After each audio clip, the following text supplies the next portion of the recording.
सुकन्या और अदिति दोनों सौतेली बहनें थी। सुकन्या की माँ आशा का उसके बचपन में ही देहांत हो गया था। उसके पिता मनोहर ने दूसरी शादी की और सुकन्या की सौतेली माँ सरिता के घर में आ गई। सरिता ने आते ही पूरे घर को अपने कब्जे में कर लिया। वो हमेशा सुकन्या से पहले अपनी सगी बेटी अदिति पर ध्यान देती थी। मम्मी ये देखो मेरा नया सूट, शाम के फंक्शन में ये कैसा लगेगा? ये तो बहुत सुंदर लग रहा है, रानी लगेगी बिल्कुल मेरी बेटी। मम्मी वो सुकन्या को क्या दोगी पहनने के लिए? वो भी तो हमारे साथ शादी में जा रही है, पहन लेगी कुछ भी जो उसका मन होगा। मेरे पास इतने पैसे नहीं है कि मैं उसके लिए भी नया सूट खरीदूं। वैसे भी तुम्हारे पापा का इतना काम नहीं बचा। मेरे लिए तुम्हें नया सूट लेकर देना जरूरी था। बहुत लोग आएंगे वहाँ, क्या पता कोई तुम्हें अमीर घर का लड़का पसंद कर ले।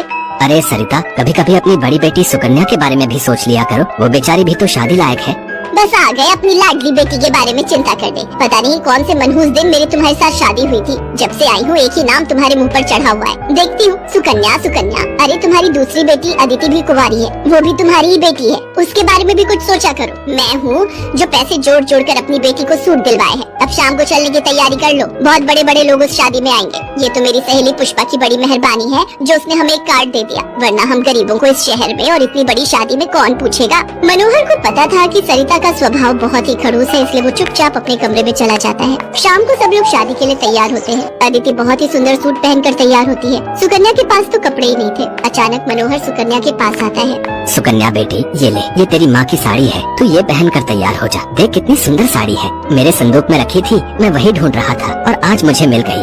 पिताजी ये माँ की साड़ी सचमुच, ये साड़ी तो बहुत सुंदर है। शुक्रिया पिताजी, आज आपने माँ की ये साड़ी देखकर मुझे बहुत खुशी दी है।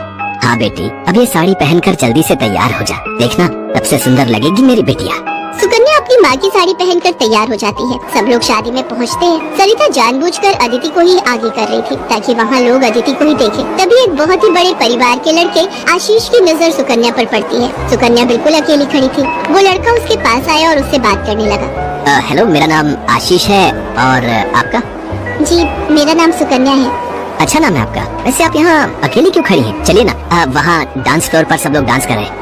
आशीष को सुकन्या से बात करता देख सरिता आशीष के पास आती है। सुकन्या बेटा, तुम्हारे पापा तुम्हें बुला रहे हैं, इनके साथ अदिति डांस कर लेगी। अब हाँ, क्यों नहीं, प्लीज। मनोहर ने तो सुकन्या को बुलाया ही नहीं था। ये सब तो सरिता की चाल थी। थोड़ी देर बाद सुकन्या फिर से खड़ी थी। अदिति आशीष के साथ डांस करने लगती है। आशीष अभी भी सुकन्या की तरफ ही देख रहा था। शायद उसे सुकन्या पसंद आने लगी थी। आशीष पूरी शादी में सुकन्या से बात करने की कोशिश करता रहा, पर बार बार सरिता अदिति को बीच में लाने लगी। पर आशीष के मन में तो कुछ और ही चल रहा था। एक दिन जब सुकन्या घर के काम कर रही थी तो अचानक मनोहर के साथ आशीष और उसके माता पिता आ जाते हैं। सरिता, जाकर जल्दी से चाय नाश्ते का इंतजाम करो। घनश्याम जी अपने बेटे आशीष का रिश्ता हमारी सुकन्या के लिए लेकर आए हैं। क्या? सुकन्या के लिए आशीष का रिश्ता? ये कैसे हो सकता है? मनोहर की बात सुनकर सरिता चौंक जाती है। सुकन्या तो घर की झाड़ पोछ में मैले कुचैले कपड़ों में मानो ऐसी लग रही थी जैसे कीचड़ में कमल। वहीं अदिति सोफे पर आराम से बैठी थी। सब कुछ आशीष और उसके माता पिता के सामने था। सुकन्या बेटिया, जाओ जल्दी से तैयार हो जाओ। अदिति, जाओ अपनी दीदी को तैयार कर दो।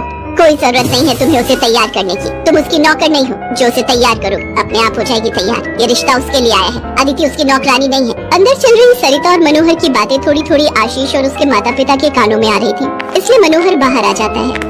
मनोहर जी, हमारे बेटे आशीष को आपकी सुकन्या उस दिन बहुत पसंद आई थी और वैसे भी हम आशीष के लिए लड़की ढूंढ ही रहे थे, इसलिए अचानक ही आपको मैंने फोन मिला दिया। मेरी सुकन्या तो बहुत किस्मत वाली है जो आप जैसे इतने बड़े घर का रिश्ता उसके लिए आया, वरना हम तो, मैं आपको क्या ही कहूँ। घनश्याम जी, आपने सचमुच मुझ पर बहुत बड़ा उपकार किया है। नहीं नहीं मनोहर जी, इंसान दिल से अमीर होता है। आपने अपनी बेटी सुकन्या को जो संस्कार दिए हैं वो किसी धन दौलत से कम नहीं।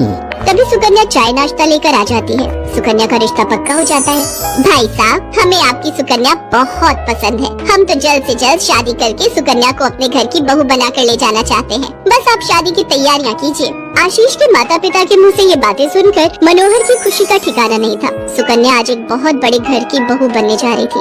आशीष के माता पिता रिश्ता पक्का करके चले जाते हैं। कुछ दिनों बाद सुकन्या की शादी की तारीख निकल आती है। सरिता, मैं देख रहा हूँ जब से सुकन्या की शादी पक्की हुई है तुमने सुकन्या से बात तक करना छोड़ दिया है। ये ठीक नहीं।